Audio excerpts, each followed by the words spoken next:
ते पाप करिचंती सबू नष्ट हो जाए। आउ मन रखिबे तुलसी काठरे चंदन घोरी जदि आपण विष्णु को अर्पण करुचंती तेबे आपण चंदन काठ किनी पारिबेनी बहुत गुड़े पैसा।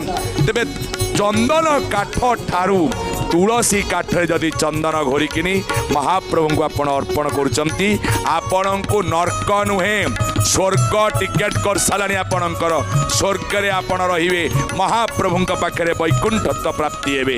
मन रखिबे आउ गोटे कथा सब जदि आपण घरे मला लोक मरी जाउचंदी किए माने तेबे आपण संगे संगे ता सिर रे तुलसी काठ थोई दियंतु देखिबे तार समस्त पाप नष्ट बा सहित महाप्रभु ताको समस्त नरक पथरु वंचित करिवे।